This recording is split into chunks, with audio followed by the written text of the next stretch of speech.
Simulan na natin ang lahat ng ito ay nagsimula noong ang ating Rick aka Rick C-137 ay nagpupumilit na mag-imbento ng teleportation at isang araw ay lumitaw ang isang alternatibong bersyon ng kanyang sarili sa kanyang dimensyon at binigyan siya ng pagkakataong maglakbay sa iba't ibang dimensyon. Gayunpaman tinanggihan ni Rick ang alok na nagdulot ng galit ng isa pang Rick bilang isang resulta ng isang bomba ay ipinadala sa pamamagitan ng isang portal na naging sanhi ng pagkamatay ni Diane at Beth sa halip na Rick C-137 na natupok ng kalungkutan. Nagluksa si Rick ng mahabang panahon bago nag-imbento ng sarili niyang portal na baril na hinimok ng pagkauhaw sa revenge. Pagkatapos ay nagsimula si Rick C-137 sa walang humpay na paghahanap upang mahanap si Rick na responsable sa pagpatay sa kanyang pamilya habang siya ay naging isang dealer ng armas na naghahanap ng mga sangkap upang bumuo ng isang aparato na tumulong sa kanya sa pagsubaybay sa salarin. Sa panahong ito ay inalis ni Rick ang iba't ibang mga alternatibong bersyon ng kanyang sarili na lahat ay kabilang sa isang misteryosong organisasyon ni Rick, ngunit wala sa mga Rick na ito ang hinahanap ni Rick sa natitirang Ricks United upang labanan ang tinatawag na Rickest Rick, ngunit ang kanilang mga pagtatangka ay napatunayang walang kabuluhan dahil matagumpay na naalis ni Rick ang karamihan sa alyansa na kinikilala ang kanyang pagiging matigas ang ulo. Ang ibang Rick ay atubiling pumayag sa C-137 ni Rick na tanggapin siya bilang kanilang pinuno na nagbunga ng pagtatayo ng Citadel of Ricks na nagsisilbing simbolo ng kanilang kasunduan. Itinatag din ni Rick ang Central Finite Curve na isang koleksyon ng mga universo kung saan siya ay itinuring na pinakamatalino na marahil ay inayos ito ni Rick upang aipakulong si Rick Prime. Bagamat nabigo siya sa paggawa nito ay pinangasiwaan ni Rick ang pagtatayo ng Citadel, ngunit umalis nang mapagtanto niya ang divergent na namamahala ng mga ideolohiya ng iba pang Ricks na umalis sa konseho ng Ricks upang pangasiwaan ang The Citadel na ayaw iwanan ang kanyang paghahanap para sa paghihiganti na tuklasan ni Rick sa kalaunan. Ang pinagmula ng mamamatay tao ng kanyang pamilya sa pagtatangkang hanapin ang target na sinalakay niya ang tahanan ni Beth Smith, isang kahaliling bersyon ng kanyang anak na babae na nanatiling buhay at napagkamalan niyang siya ang kanyang ama na matagal nang nawala. Umaasa si Rick na maaaring bumalik dito ang kanyang target balang araw at minarkahan nito ang simula ng season ng isa sa mga serye kung saan si Rick ay tila nagbabalik pagkatapos ng 2 dekada na pagkawala sa kanyang pamilya. Sa ngayon ay naninirahan si Rick sa bahay ng Smith na ginagamit din niya ang garahe bilang bahagyang tirahan kung saan siya nagtrabaho sa kanyang mga imbensyon sa agham.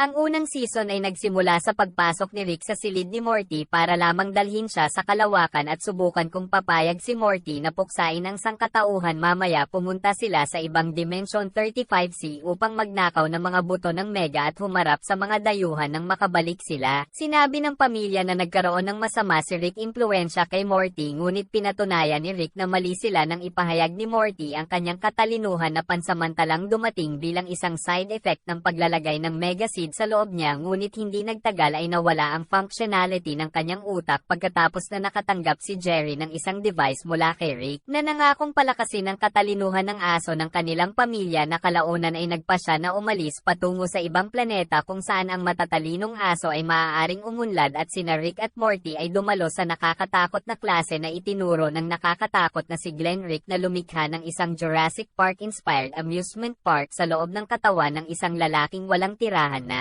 nagngangalang. Nahulog si Ruben Morty sa isang empleyadong nagngangalang Annie. Pagkatapos noon nang subukang umalis ni Morty para lumabas kasama si Rick ay pinigilan niya ito sa pamamagitan ng pakikipagdeal kay Rick na sumasang-ayon na pamunuan ang bawat ikasampu na pakikipagsapalaran na humantong sa kanila na makaharap ang Mi-6 box ng isang device. May kakayahang ipatawag si Mr. Mi-6 na sinundan ni Rick at Morty na nasangkot sa mundo ng pantasya kung saan nahaharap sila sa isang akusasyon ng false murder. Kalaunan ay nagawa ni Morty at Rick na makatakas sa mahigpit na hawak ng higanteng korte ng mundo ng pantasya kung saan mahigpit na ipinagtanggol ni Morty ang kanyang sarili laban sa isang tangkang pag-atake ni Mr. Ang traumatikong karanasan ni Jelly Bean Morty ay nag-udyok ng isang taos-pusong pag-uusap sa pagitan nila ni Rick na itinatampok ang masalimuot na bond na kanilang ibinahagi. Pagkatapos ay binigyan ni Rick si Morty ng isang serum na nagpahusay sa kanyang pisikal. Mga katangiang nagbibigay daan sa kanya upang mapabilib ang kanyang crush na si Jessica, bagamat ito ay may mga potensyal na pagkakasunod-sunod na may kaugnayan sa trangkaso habang umuusad ang mga bagay.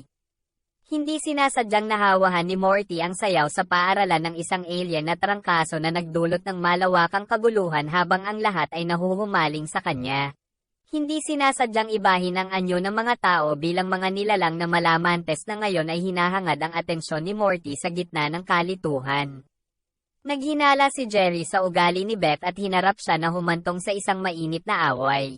Kasama ang mga mutated na biktima na si Rick at Morty ay galit na nagtrabaho upang lumikha ng isang serum upang baligtarin ang pagbabagong hindi sinasadyang nag-trigger ng isang chain reaction na nagresulta sa paglitaw ng disfigured at kakatuwa Cronenberg. Samantala sa isang alternatibong dimensyon, Rick at Morty isinakripisyo ang kanilang mga sarili sa isang napakalaking pagsabog iniwan ang kanilang pamilya sa kalungkutan, gayunpaman sila ay agad na pinalitan ni Rick si 137 at Morty si 137 na nakatakas mula sa kanilang sariling dimensyon na ngayon ay napuno ng Cronenbergs habang ang pamilya Smith ay umangkop sa kanilang bagong buhay sa post-apocalyptic na mundo na puno ng mga nilalang na Cronenberg. At si Jerry sa wakas ay nagpakita ng ilang kapaki-pakinabang na mga kasanayan sa kaligtasan. Pagkatapos noon ay ipinakilala ni Rick ang pamilya sa alternatibong reality television na nagpapakita ng malawak na hanay ng mga walang katotohanan at kakaibang alternatibong mga bersyon ng kanilang buhay na humantong sa tag-araw na matanto iyon siya ay isang hindi gustong bata sa marami sa mga alternatibong katotohanan na naging dahilan upang pag-isipan niyang tumakbo palayo. Ang mga alternatibong katotohanan ay yumanig din kina Jerry at Beth at nagpasya silang maghiwalay ni Morty noon.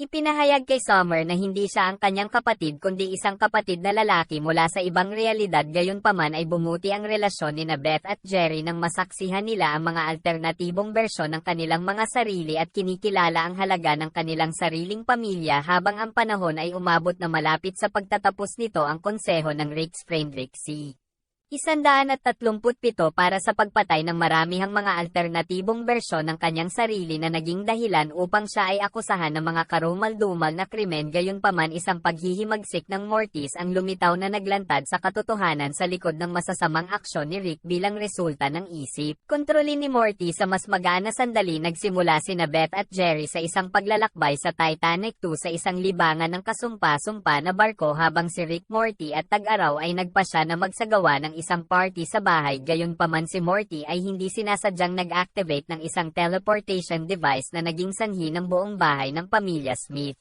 Na-teleport sa isang kakaiba at hindi pamilyar na planetang. Beth at Jerry ay nakauwi at nagpasya si Morty na ipagpatuloy ang kanyang pakikipagsapalaran kasama si Rick. Gumagamit si Rick ng isang device na nag-freeze ng oras para sa lahat, ngunit pinahihintulutan sila ng walang katapusang tagal ng oras upang linisin ang bahay. Sa pagsisimula ng Season 2 ito ay nagpapatuloy mula sa sandaling natigilan si Rick. Binalaan niya si Summer at Morty na huwag-hawakan ang kanilang mga magulang, ngunit nag-away sina Morty at Summers na naging sanhi ng time rift na nagresulta sa dalawang magkatulad na katotohanan at pagtatangka ni Rick na ayusin. Nabigo ang mga timeline gamit ang time crystal na humantong sa paghahati ng oras sa apat na magkakahiwalay na realidad. Pagkatapos ay lumitaw ang isang pang-apat na dimensyon at nagbigay kay Rick, Morty at sa Tag-araw ng mga collar na nagpapatatag na nagsasama ng kanilang mga oras pabalik sa kanilang regular na lugar habang nasa isang hindi nauugnay na insidente. Pinagkamalan ng dalawang fourth dimensional na nilalang si Albert Einstein na binugbog siya ni Rick at nagbabala laban sa pakikialam sa oras na humahantong sa tuklas ni Einstein ng ikatumbas ng Mach 2 at mayroong maraming mga pakikipagsapalaran sa pagitan tulad ng pagbebenta ni Rick ng baril sa isang dayuhan na mamamatay tao upang maabot ang isang hapon sa blips at nag-cheats ng video arcade game. At nalaman ni Morty at Summer ang tungkol kay Unity na dating karelasyon ni Rick nang maglaon si Uncle Steve na isang parasito ay nagbigay ng mga tiket sa eroplano sa pamilya Smith na tuklasan ni Rick ang tunay na ugali ni Steve at pinatay siya. Binalaan niya ang pamilya tungkol sa pagmamanipula ng memorya ng parasito at na-activate ang blast shields, at ang lahat ng ito ay humantong sa pagbaril ni Beth kay Mr. Poopy Butthole na nasugatan siya ng isang ambulansya ay tinawagan at si Beth natarante si Mr. Poopy Butthole ay nakaligtas at nagpas siyang hindi na makita ang pamilya. Pagkatapos noon ay isang higanti ang alien head na tinatawag na Cromulent ay lumitaw at nakasagabal sa gravity ng Earth at naging sanhi ng mga global na sakuna. Sinabi ni Rick sa President tungkol sa kahilingan ni Cromulon para sa isang kaakit-akit na kanta na nilikha ni Rick at Morty ay naging swifty at nasisiyahang Cromulon ngunit ninakaw ni Morty ang portal device ni Rick upang iligtas ang kanyang pamilya ngunit nawala sa ibang mga dimensyon pagkatapos ay tinulungan ng taong ibon si Morty na bumalik habang si General Nathan ay nabigo na sirain ang Cromulon ngunit si Ice-T saved Earth. Nanalo sina Rick at Morty sa paligsahan gamit ang isang bagong kanta na binago ni Rick si General Nathan bilang isang ahas. Ngayon mas naging masaya ang kanilang adventures mula rito habang si Rick, Morty at Summer ay nanood ng isang ball fondlers movie at ang baterya ng kanyang barko ay tumigil sa paggana. Naglakbay sila sa isang microverse. Sa loob ng baterya ay nakilala si President Chris at binisita ang Zip Tower. Kalaunan ay nakipag-away sila sa Zip habang sa labas ng barko ay naglabas ng isang namatay na bata na nagngangalang Hunter at lumikha ng isang kasunduan sa kapayapaan sa pagitan ng mga spider at mga tao upang mapanatiling ligtas ang tag-araw sa pinakamasayang paraan noon. Ibinunyag ni Morty na isang tanghalian ang natagpo ang patay na may mga sugat na parang vampira. Kinumpirma ni Rick na totoo ang mga vampira at inilipat niya ang kanyang isip sa isang batang clone na tinatawag na Tiny Rick at pinatay ang vampirang naging Coach Perotto. Rick at Morty bumangga sa isang interstellar insect at naghanap ng washer fluid sa isang planeta kung saan ang mga mamamayan na nakikibahagi sa taonang mamamatay na rite na tinawag na festival. Doon ay iniligtas ni Morty ang isang batang babae na nagngangalang Artricia na dobleng tumawid sa kanila ay pinagaling nila ang sugat ni Rick. Sa isang killing spree hanggang sa isiniwalat ni Artricia ang kanyang tunay na intensyon at napatay nila ang mga mayayaman sa likod ng pagdiriwang. Ang pamilya Smith ay nakatanggap ng imbitasyon sa kasal mula sa taong ibon ngunit tumanggi si Rick noong una. Hindi sinasadyang napunta si Jerry sa Planeta Squanch na nag-udyok kay Rick na mag-atubili na dalhin ang pamilya sa kasal. Kalaunan ay napag-alaman na si Tammy ay isang undercover na ahente ng Galactic Federation at ang taong ibon ay tila pinatay. Bagong mundo ngunit nauwi sa pagbabalik sa isang sinasakop na Earth. Sinakripisyo ni Rick ang kanyang sarili para protektahan ang kanyang pamilya sa pamamagitan ng pagpasok sa mga Smith. Ang tatlong ay natapos sa pagkakulong ni Rick sa isang bilangguan ng Federation na may pinakamataas na seguridad para makulong ang pinakamatalinong nilalang sa Universe Season 3 na nagsimula sa paghahanap ni Rick ng kanyang sarili sa isang simulation batay sa kanyang mga alaala na isang ahente ng Galactic Federation na si Cornelius Daniel ay nalink sa kanya upang kumuha ng impormasyon habang ang pamilya ni Morty ay nanirahan sa ilalim ng pamumuno ng Federation on Earth. Summer nagpasya na iligtas si Rick at kunin ang portal na baril na naguhukay sa libingan ng patay na si Rick sa likod bahay ngunit ang baril ay nawasak ng kanilang mga magulang. Mula sa dimensyon ng Cronenberg dumating ang mga ahente mula sa Council of Ricks upang imbestigahan ang nawasak na baril ng portal at nakuha ang tag-araw at si Morty ay ipinagtanggol nila si Rick C-137 sa Citadel of Ricks habang nilinlang ni Rick si Cornelius at kinuha ang kontrol ng makina at ginamit ito upang ilipat ang kanyang kamalayan. Sa kalaunan ay winasak niya ang kanyang lumang ngunit inilipat ang kanyang kamalayan kay Rick. D-99 pinatay ni Rick ang natitirang mga ahente ay nagtanong sa isang nakaligtas na Rick at nag-teleport ng The Citadel of Rick sa Federation. Bilangguan na nagpasimula ng labanan upang iligtas ang nahuli na Morty sa tag-init. Sa tulong ni Morty inalis ni Rick ang karamihan sa konseho ng Ricks at nailigtas ang tag-init. Pagkatapos ay nagdulot siya ng kaguluhan sa ekonomiya sa pamamagitan ng pagbabago sa halaga ng pera ng Federation sa zero at nagpasya sina Jerry at Beth na magdiborsyo pagkatapos ng pagbabalik ni Rick na isiniwalat ni Rick kay Morty na pinlano niya ang kanyang paghuli para sa paghihiganti at naging dominanteng figura sa pamilya habang ang mga taong ibon ay muling nabuhay na bangkay na kilala bilang taong Phoenix ay naghiganti kay Rick at nang maglaon ay sina Morty at tag-init ay hindi sinasadyang pumasok sa ibang dimensyon na humahantong sa isang serye ng mga kaganapan na kinasasangkutan ng kanilang pamilya. Dinala sila ni Rick sa isang post-apocalyptic na Earth upang kunin ang isang mahalagang bagay at ang braso ni Morty ay nakakuha ng sobrang lakas pagkatapos na si Morty ay naghanda para sa therapy habang si Rick ay naging isang adobo upang maiwasan ito. Imbornal at nakikipaglaban ng mga daga gamit ang mga improvised na armas habang sina Beth, Summer at Morty ay dumalo sa therapy kasama si Dr. Wong na tinatalakay ang pagbabagong anyo ni Rick at ang kanilang pamilya dynamics. Ngayon ay mas nakatuon ang kwento sa Morty's pag-unlad ng karakter habang tinangkanyang yayain si Jessica ngunit naantala ng adventure ni Rick ang kanilang bakasyon sa isang dayuhan na spa ay naligaw ng isang makina ang naghiwalay sa kanilang mga nakakalaso na sarili na nakakalaso na si Rick at si Morty Morty ay napunta sa isang kaparangan habang ang mga tunay na bersyon ay bumalik na na-refresh pagkatapos ay nagkaroon ng kumpiyansa si Morty, ngunit inimbestigahan ni Rick ang mga epekto ng The Machine at natuklasan ang kanilang inalis na toxicity at sinubukang muling pagsamahin na humahantong sa isang bigong petsa kasama si Jessica na nakakalason din. Alak ni Rick na gawing nakakalason ang mundo ngunit masyadong nagmamalasakit kay Morty at pagkatapos ay ibinalik ni Rick ang mundo ngunit iniwasan ni Morty na muling lumitaw. Pagkalipas ng 3 linggo ay masaya si Morty kay Jacqueline hanggang sa pilitin ni Rick ang kanyang toxicity pabalik. Nakipaghiwalay si Morty at nagsimula ang isa pang pakikipagsapalaran upang mapasaya si Jessica pagkatapos na tumanggi sina Rick at Morty na mag-donate sa pondo ng Citadel Redevelopment na kanilang ay nawasak at ang Citadel ay nakabawi at naging isang gumaganang lipunan. Sa pagkakataong ito si Morty ay nagpatakbo ng isang pampulitikang kampanya at pinamunuan ang isang Morty Pride Rally sa lalong madaling panahon naganap ang halalan sa pagkapangulo at pagkatapos ng maraming nakakaligalig na pakona sa pagitan ng mga Morty at Ricks in the Citadel. Ang aming orihinal na Rick si 137 at Morty ay bumalik na walang pakialam samantala natuklasan ni Morty na si Rick ay isang karera ng kanyang mga alaala nang walang pahintulot na humahantong sa isang alaala erasure mishap ngunit ang tag-araw ay namagitan na ibinalik ang kanilang mga alaala at pagkatapos ay natuklasan ni Beth na ang kanyang childhood imaginary world Fruityland ay nagkaroon.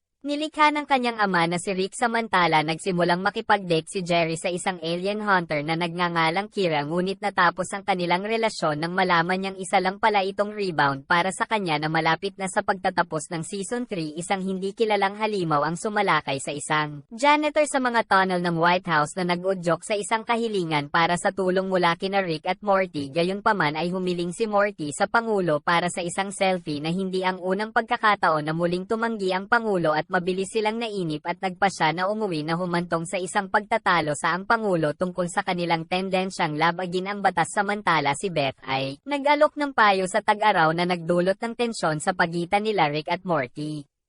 Sinimulan ni Rick at Morty ang isang pagsisiyasat sa isang maliit na sibilisasyon na matatagpuan sa Brazil at sa huli ay inaresto sila ng Pangulo ngunit nagawa nilang makatakas at harapin siya ng direkta habang sinimulan ni Beth na tanungin ang kanyang sariling pagkakakilanlan bilang isang clone at mahusay na nakipag-usap si Rick sa kapayapaan at isang tigil putukan sa pagitan ng magkasalungat na puwersa. Sa isang punto ay nawala si Morty kasama ang portal na baril ni Rick na humantong sa pagtatago ng pamilya. Kalaunan ay nagkasundo sila at ginawa planong umalis ngunit ang ilan ay kumbinsido na manatili si Rick. Nagawa rin ni Rick na ayusin ang kanyang pagkakaibigan sa Pangulo ng Season 4 nanogram serye na nagsimula sa pakikipagsapalaran ni Rick at Morty upang iforbodolon si Prime sa paghahanap ng mga kristal ng kamatayan. Sa panahon ng kanilang paglalakbay, Morty ay nagnakaw ng isang kristal at nasulyapan ang kanyang perpektong kinabukasan. Sa kasamaang palad ang kanilang barko ay bumagsak na nagresulta sa maliwanag na pagkamatay ni Rick ngunit isang hologram ang nagpahayag ng isang paraan upang muling buhayin siya pabalik sa bahay. Ipinahayag ni Beth at Jerry ang kanilang pagnanais na huminto si Rick sa pakikipagsapalaran. Ngunit sinagot ni Morty ang kanyang mga aksyon sa kabila ng unang galit ni Morty sa kristal na sabik siyang sumang-ayon sa isa pang pakikipagsapalaran kasama si Rick. Sa kanilang susunod na pakikipagsapalaran naubusan si Rick ng syrup at humingi ng tulong mula sa sumang-ayon naman si Gluty Jerry na bumuo ng mga love fender ng app ni Gluty na humantong sa kaguluhan. Natuklasan ni Morty at Jerry na ang app ay matatagpuan sa mothership ng Gluty habang si Rick ay hinarap si Vermagerber, isang fly creature mob boss, nang suriin niya ang isang sirang sanga ng puno na nakatuklas ng ebidensya ng hindi kilalang nanghihimasok sa kanyang paboritong palikuran at pagkatapos ng maraming paghahanap ang intruder pala na pinangalanang Tony ay agad siyang pinuntahan ni Rick na may balak na patayin si Tony. Pagkatapos ay iniligtas niya ang kanyang buhay ngunit namatay si Tony sa alinmang paraan at sa kanilang susunod Tomb Raiding adventure natuklasan ni Rick at Morty na ang pagnanakaw ay ninakaw ng heist artist Miles Knightley na dinaluhan nila sa heist can upang harapin ang milya at hinamon ni Rick ang milya-milya sa isang heist gamit ang Crystal Skull of Horwitz habang ang premyo ay inihayag ni Rick ang kanyang lihim na sandata na robot Heistetron na tumulong sa kanya na manalo sa hamon. Gayunpaman ay ginawa ni Heistetron si Rogue na pinamunuan si Rick na kumalap kay Mr. Poopy Butthole na sina Hephaestus Ventriloquiver at Elon Tusk upang labanan ito. Natuklasan nila na nakuha ng Heistetron ang Earth at lumikha ng isang pekeng kalangitan sa gabi, ngunit ito ay naayos kaagad pagkatapos ng isang pagtatalo at ang Heistetron ay nasira sa sarili. Pagkatapos ay isang araw sina Rick at Morty ay nag-crash sa kanilang space cruiser at si Morty ay humingi ng isang dragon mula kay Rick. Morty ay bumuo ng isang blood oath kasama ang isang dragon na pinangalan ng Baltramo, ngunit sa lalong madaling panahon ay pinagsisihan ito. Sa huli si Jerry ay nahulog mula sa bubong, ngunit iniligtas ni Rick's Ray habang si Morty ay nakagat ng ahas na astronaut at si Rick ay nag-synthesize ng isang anti-venom upang pagalingin siya, ngunit hindi nagtagal ay nasangkot sila sa mga ahas na planet na nagresulta sa isang mundo na pinamumunuan ng mga ahas na Nazi. Pagkatapos na dulot ni na Morty at Rick pagkawasak sa isang lungsod na kinokontrol ng facehugger. Bago na pagtanto na nakalimutan na nila ang tungkol sa tag-araw ay natagpuan nila siya sa bandang huli na sinasamba ng mga dayuhan, ngunit ipinahayag ng tag-init na pinatay niya ang facehugger at binago ang kanilang mga paraan na kalaunan ay humantong sa kanya upang maging pinuno nila sa susunod na intergalactic adventure na si Rick at si Morty ay nakatagpo ng mga hindi mapagkakatiwalaang dealers na peke ang kanilang pagkamatay at nahaharap sa mga salungatan sa pagitan ng kanilang mga ideya na si Morty ay nakakuha ng isang nakakatipid sa oras na aparato at manipulahin ang mga kaganapan na humahantong sa isang magulong relasyon at isang napagtanto ang mga kahihinatnan sinisi ng tagapagpatupad ng batas si Morty na nagresulta sa isang mapanlinlang na gawa at isang kalunos-lunos na insidente, at sa huli ay natuto si Morty ng isang leksyon habang ang isang pulis ay nakatagpo ng isang malungkot na kapalaran sa pag-aakalang siya ay immune sa acid. Pagkatapos ay nakita namin na ang espasyo Beth ay humantong sa isang grupo mula sa Galactic Federation. Pagkatapos ay pinatay sila at inayos ang kanyang balikat. Natuklasan niya ang isang clone ng kanyang sarili sa Earth na humahantong sa existential na pagtatanong habang sina Rick at Morty ay naglaro ng isang invisibility belt na nagdudulot ng rivalry ng magkapatid sa Summer. Sa lalong madaling panahon ang Space Beth at Rick ay nagkaroon ng konfrontasyon habang nag-aaway sina Summer at Morty dahil sa sinturon na nakikisali sa mga kalokohan. Pagkatapos ay sinalakay ni Tammy at ng Federation ang opisina ni Dr. Wong. Nailigtas ni Rick sina Jerry at Beth sa tamang oras at pinatay si Tammy. Pagkatapos noon ay nakatakas sina Rick, Jerry at Beth, ngunit nag-crash na humahantong sa kanilang pagkakadakip habang sina Morty at Summer ay nagsama-sama upang iligtas ang kanilang pamilya at talunin ng Federation. Evil Morty na noong una ay misteryoso ay nagsabing hindi kayang talunin ng isang Morty ang isang Rick na siya ay isang immoral at walang awa na bersyon ng Morty mula sa multiverse. Siya ay lubos matalino at hinahangad na tanggalin ng sociopathic Rick sa pamamagitan ng panlilinlang at pagpatay sa kanila. Nabunyag na kontrolado niya ang kanyang Rick at inayos ang mga paghuli ni Morty upang itago mula sa The Citadel of Rick. Siya ang naging unang Morty na nahalal na pangulo ng Citadel sa pamamagitan ng demokratikong paraan at pinagsama ang kanyang kapangyarihan sa pamamagitan ng isang kudeta. Gumawa rin siya ng pagtakas mula sa gitnang hangganan na kurba. Dito nagsisimula ang ika-5 season ng serye nang harapin ni na Morty at Rick ang napipintong kamatayan sa isang nasirang sasakyang pangkalawakan. Nang makita ang kanilang napipintong kamatayan, Morty ipinagtapat ang kanyang pagmamahal kay Jessica na gumanti at nagplanong bisitahin siya mamaya. Pagkatapos ay nakasalubong nila si Mr. Nimbus na inaakusahan si Rick ng paglabag sa kasunduan na naging dahilan upang ayusin ni Rick ang isang hapunan kasama si Mr. Nimbus, ngunit hindi ito natapos ng maayos at binugbog ni Mr. Nimbus si Rick at nakontrol ang pulis upang arestuhin siya habang si Jessica ay kailangang maranasan ng mga siglo na nakulong sa isang kristal, kaya kinansela niya ang pakikipag-date nila ni Morty. Pagkatapos nito ay isiniwalat ni Rick ang pagkakaroon ng isang natutulog na Diyos at binalak siyang patayin, ngunit ang mga nilalang na parang pusit ay pumasok sa kanilang bahay na humantong sa isang serye ng mga kaganapan na kinasasangkutan ng mga decoy na pamilya at mga pag-atake mula sa mga taong pusit, at ang duo ay nakatagpo ng Diesel Weasel at naligtas ni Plain Tina. Isang makapangyarihang superhero na si Morty ay nagtanong sa kanya ng nakakagulat na si Rick at nagpahayag ng mga alalahanin mula kay Beth tungkol sa pagkakaiba ng edad, samantala ang tag-araw ay sumama kay Rick sa isang bar crawl. Mga planetang nahaharap sa mga sakuna. Muling nakipagkita si Morty kay Plain Tina sa panahon ng isang napakalaking apoy ngunit nalaman niyang kontrolado siya ng mga luha ni Tina pagkaraan ng ilang sandali ay hiniling ni Beth kay Jerry na alagaan si Morty sa tag-araw ngunit sinabi ni Rick na sila ay having a guys night. Sinubukan ni na Morty at Summer na mapabilib ang isang bagong estudyante na si Bruce ay nakumbinsi nila ang sistema ng depensa ng sasakyan ni Rick na hayaan silang kunin ito sa pamamagitan ng pagpapanggap na si Rick ay nasa panganib. Sinundan ni Beth sina Rick at Jerry sa isang karaoke bar at hinarap sila ng kotse na ni-record ang kanilang joyride at nagplano para ipakita kay Rick. Mamaya samantala si Beth na lasing ay pinahiya si Jerry sa harap ng mga demonyo na nagdala sa kanya sa impyerno. Ang kotse ay nakatakas kasama si Morty, Summer at si Bruce ay hinabol ng mga pulis at sina Rick at Beth ay nagbalat kayo bilang mga demonyo upang iligtas si Jerry ngunit na-ambush sila. Kalaunan ay nakatakas sa tulong ng isang kotse sa kabilang banda. Sina Rick, Jerry at Beth ay nahuli ng isang demonyo at natalo ang mga demonyo sa impyerno at isang beses si Rick, Summer at Morty ay nakatagpo ng isang asul na Gutron ferret sa isang buwan na kolekta nila ang 4 pang Gutron.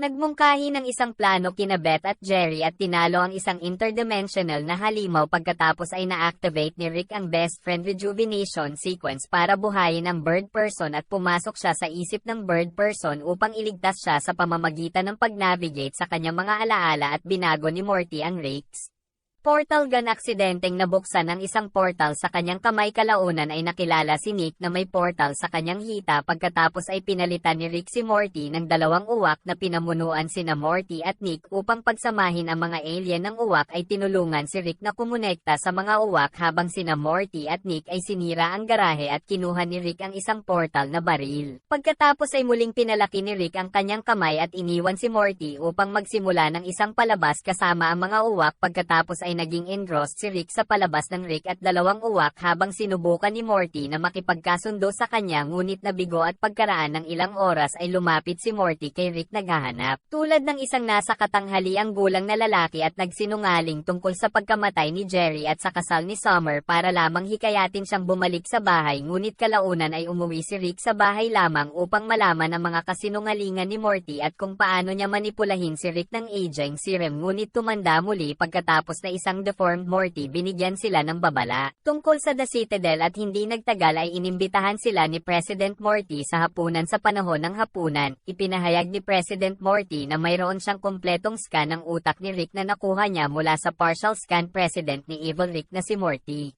Nagpahayag ng kanyang intensyon na ibaba ang gitnang finite curve at humingi ng impormasyon kay Rick. Nang tumanggi si Rick kay Pangulong Morty ay nagpakita kay Morty ng nakakagambalang mga pangitain ng mga nakaraang aksyon ni Rick bilang pinuno ng Citadel na kinasasangkutan ng torture at pagsasamantala sa mga Mortes na napagtanto na ang kanyang portal na baril ay nahak na kinilala ni Rick. President Morty bilang isang masamang bersyon na nakatagpo niya noon sa oras na ito. Ang mga portal ng kuta ay naging nakamamatay na nag-udyok kina Rick at Morty na maghanap ng hindi pa nagamit na likido sa portal at magbunyag ng higit pang mga alipin na Morty kaysa kay Morty. Ginamit ang brain scanner na nakuha niya mula kay Rick at nalaman ang tungkol sa totoong nakaraan ni Rick na nagpapakita sa mga asawa ni Rick at sa pagpatay kay Beth na sinundan ng kanyang naging nagbebenta ng armas at naghahangad ng paghihiganti sa pamamagitan ng pagpatay kay Rick mula sa ibang mga dimensyon sa paghahanap ng pumatay sa kanyang pamilya habang ang masamang Morty ay nagplano upang masira ang gitnang finite curve, isang dimensional na pader na naghihiwalay sa mga universo kung saan si Rick ang pinakamatalino mula sa mga lugar kung saan wala siya. Nag-activate siya ng makina na pinapagana ng operasyon at ang dugo ng Phoenix clone at inalok si Morty ng pagkakataong sumali sa Evil Morty ngunit pinili niyang manatili kay Rick. Pinunit ni Evil Morty ang kurba at pumasok sa another universe dahilan upang mawala ang natitirang bahagi ng multiverse kasunod ng mga kaganapan sa Season 5 Season 6 na nagsimula ng mass stranded sina Rick at Morty sa ang mga labi ng Citadel ay nailigtas sila ng kalawakan Beth at bumalik sa bahay. Ang pagtatangka ni Rick na ayusin ang kanyang portal na baril ay nagdulot ng isang glitch na nagpabalik sa lahat ng mga gumagamit ng portal sa kanilang orihinal na mga sukat at ang tag-araw ay nakatanggap ng mga tagubilin upang upang dalhin si Jerry Morty at bumalik si Rick sa kani-kanilang mga sukat. Si Rick ay nagtipon ng mga materyales mula sa kanyang lumang bahay at nagmuni-muni sa kanyang nakaraan. Nagpasya siyang bitawan ang kanyang pagkauhaw sa paghihiganti at manirahan sa pamilyang Smith. Gayunpaman ang AI ni Diane Sanchez ay nagmungkahi na si Rick Prime ay maaaring pinabalik sa ang kanyang orihinal na dimensyon sa Cronenberg Dimension. Morty ay nakatagpo ng kanyang nihilistic na ama at kalaunan ay sinamahan sila ni Rick na tuklasan nila ang Rick Prime's lair at nag-isip ng revenge, ngunit pinaalalahanan ni Morty si Rick ng kanilang pamilya sa ibang dimensyon na nakakumbinsi sa kanya upang tumayo. Ang pamilya ay bumalik sa Dimension C-131 at nakasalubong ang Jerry na ibinalik. Hindi niya sinasadyang napalabas ang isang nakamamatay na parasitiko na nilalang na tinatawag na Mr. Frontals. Lumipat sila sa ibang dimensyon kung saan nagkataon silang namatay ng sabay dahil sa mga natural na sanhi sa Dimension Bet na ito. At Spacebet nakipagkasundo at kinwestiyon ni Morty kung ang motibo ni Rick ay gamitin lamang si Morty bilang pain. Habang sa dimensyon ng Cronenberg ay nakatagpo ni Jerry si Rick Prime ay nagpanggap siya kay Ally Within sa kanya at sa huli ay inatake. Ngunit muling nabuo at pinatay ni Rick Prime si Jerry na nagpapahayag ng paghanga sa kanyang kalupitan at nagtaka siya kung paano nakarating si Jerry sa Cronenberg Dimension pagkatapos na naging normal ang mga bagay ng ilang sandali habang binisita ni Rick Morty at tag-araw ang Blips at Cheats Arcade na kinuha ng mga dayuhan. Na si Morty ay nakulong sa isang laro na tinatawag na Roy habang si Rick ay pumasok bilang si Roy upang iligtas siya at ang espasyo ay umuwi si Beth para sa Thanksgiving at nagsimula ang isang pag-iibigan kay Beth. Nang maglaon ay nahirapan si Beth na matulog dahil sa hilik ni Jerry kaya ipinakilala ni Rick ang konsepto ng mga bersyon sa gabi. At lumikha ng isang makina na tinatawag na somnambulator. Pagkaraan ng ilang oras humingi ng tulong si Morty kay Rick, ngunit sa halip ay tinawag niya ang isang napakalaking nilalang at ang mga dinosaur ay dumaong sa Earth upang lutesin ang mga problema ng sangkatauhan at lumikha ng isang utopia board na nasangkot ang pamilya. Nakipagkasundo si Rick sa Pangulo na natuklasan nila ang sanhinang pagkalipol ng dinosaur at nahaharap sa banta ng bulalakaw. Ang mga dinosaur ay umalis at isinara nila ang Lomet sa gitnang hangganan ng kurba sa pagkabigo ni Rick at pagkatapos ay nakipaglaban sina Rick at Morty sa Diyos ng tubig na si Mr. Nimbus at inalok si Morty ng regalo mula sa isang estranghero. Sinabihan siya ni Rick na huwag tanggapin, ngunit hindi nakinig si Morty at siya ay sinipsip sa isang magulo na pakikipagsapalaran. Ngayon habang ang Season 6 ay umabot na sa pagtatapos nito, sa araw ng Pasko nagbigay si Rick ng mga regalo sa pamilya mula sa multiverse, kabilang ang isang lightsaber para kay Morty. Ngunit habang nagsasanay dito ay hindi sinasadyang nalaglag ito ni Morty at nakalapag ito ng ganap na patayo. Ay nagpunta sila sa ilalim ng lupa upang kunin ito, ngunit natuklasan niya ang isang gusot na bersyon ng robot ni Rick Morty na nadamay na pinagtaksilan nang malaman niyang ginawa ni Rick ang robot para manghuli kay Rick. Iniwan ni Prime Morty ang totoong Rick at naglabas ng galit sa robot. Iniwan ni Morty ang Rickbot kasama ang pamilya at hinarap ng presidente si Morty tungkol sa paglaglag ng lightsaber na maaaring sirain ang Earth. Morty na lumuluhang humingi ng tawad at nangako ang presidente na tutulungan si Morty na kunin ang presidente at ang puti House Science Team na nasa ilalim ng lupa ng mga antas ng bahay na nagdulot ng komprontasyon kay Rick pagkatapos ay aksidenteng nahawakan ng isang scientist ang isa sa mga device ni Rick at nawasak si Rick na sinubukang hawakan ang sitwasyon, ngunit nabigo ito sa pangunguna sa isang AI lightsaber na nagiging rogue at umaatake sa Italy. Ang science team ay nagtayo ng drill ship para kunin ang lightsaber habang pinaharap ni Morty si Rick tungkol sa kanyang pag-uugali at bumalik si Rick sa kanyang lab na si Morty at napigilan ng presidente ang lightsaber sa matagumpay na pagtama sa core at kalaunan ay nabalisa.